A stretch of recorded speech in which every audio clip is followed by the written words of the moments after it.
Hello and welcome to the John Ark Show. Today's episode is called Amazon and Walmart are going to revolutionize retail again. Before we begin, I want to encourage you to subscribe, like, follow, and comment on the show. Also, to let you know that we're going to be having a lot of great celebrity interviews coming up. So I encourage you to click on the notification bell so you can be notified every time we post a new episode. I'd also like to tell you about a service called HollywoodIsCalling.com. It's a great service that allows you to purchase live phone calls from your favorite celebrities, so check them out. It's something you can buy for yourself as well as a gift for someone you love. HollywoodIsCalling.com.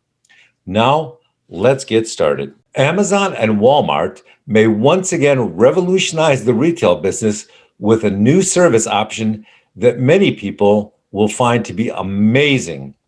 As everyone knows, the cost of shipping or delivering their products to customers or back to the company again when they're returned can be quite significant. For inexpensive items or big packages, that would result in significant shipping fees. It can be cheaper to refund the purchase price and let the customers just keep the products. By doing this, they will save the cost of shipping them back to the company. So, what they are doing in some situations now is they just give the customers a refund and let them keep the product. That's right, you heard me correctly. They're letting customers just keep the product and the refund to avoid the shipping costs. Now, they're not doing this for all the returns. They're only doing it for some returns on some products. They've got very sophisticated algorithms which determine which returned products they will return to which customers rather than absorbing the additional shipping costs. Deciding whether you get to keep your refunded item or not will likely be determined by a range of factors built into the algorithm, like its size, weight, cost, shipping cost, and distance, how often you've done this in the past, and other factors embedded all in that same algorithm. Now, there is a company called Narvar Inc. that processes returns for retailers, and they say they are getting so many inquiries about this that they feel it could really take off in the coming months. I believe there are other enormous benefits to companies doing this on a psychological and marketing level.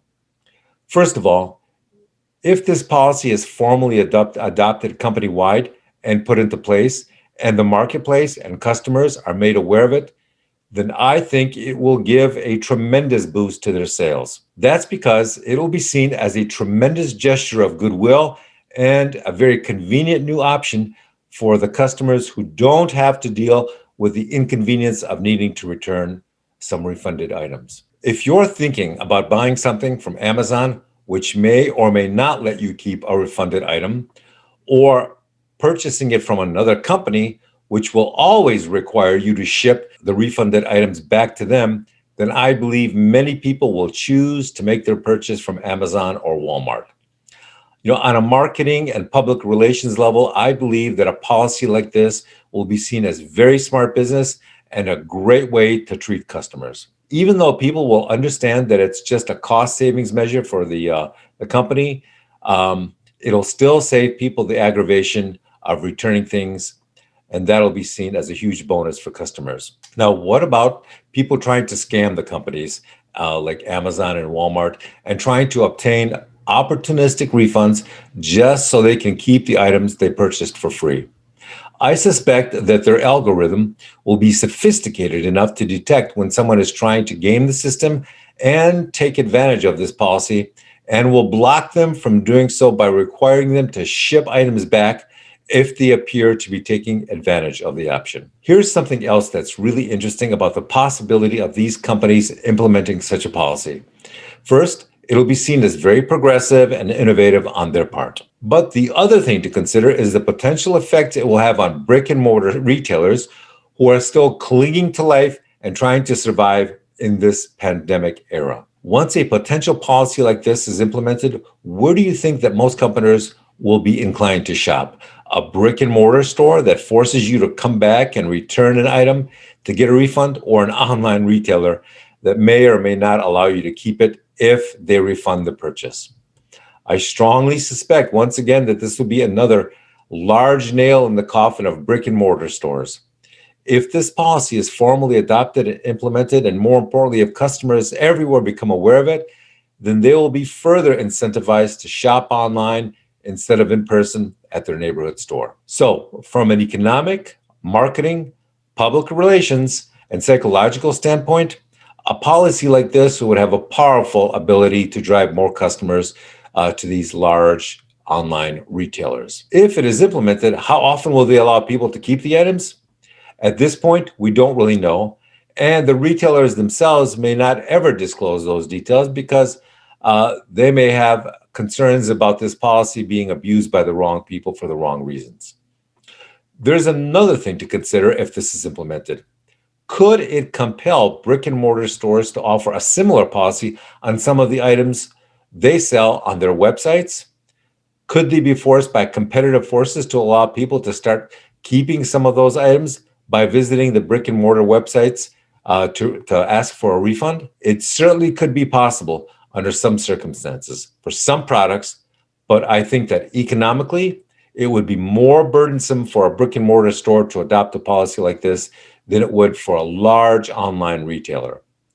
One thing is for sure, and that is that contemplating policies like this just confirm how much Amazon and Walmart are willing to adopt and implement innovative strategies and business practices and technologies to gain a competitive advantage and cost savings. It also demonstrates something else. It shows how much more aggressive and willing to experiment with changes Amazon and Walmart are when it comes to exploring and developing new ways to make money. We've got some retailers in the brick and mortar marketplace that have been around for 50 to 100 years. And in that time, they've implemented very few changes or innovations or improvements to the way they conduct business. Compare that to the speed of the changes and innovations that Amazon and Walmart are demonstrating, and customers can plainly see the retail market being dramatically shifted and affected by these two companies. The next question is, what will these companies offer next in order to save money and become competitive? I suspect that whatever it is, they will implement it quickly.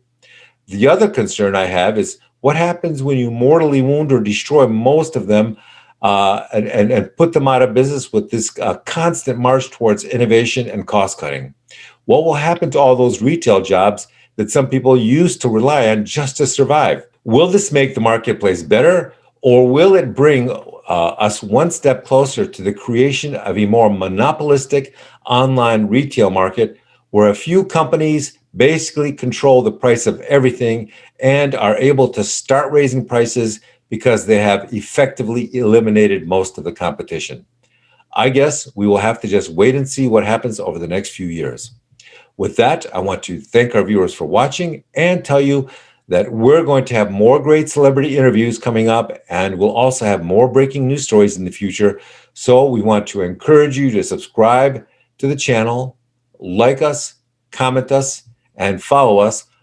Also, click on the notification bell so you can get notified every time we post a new story.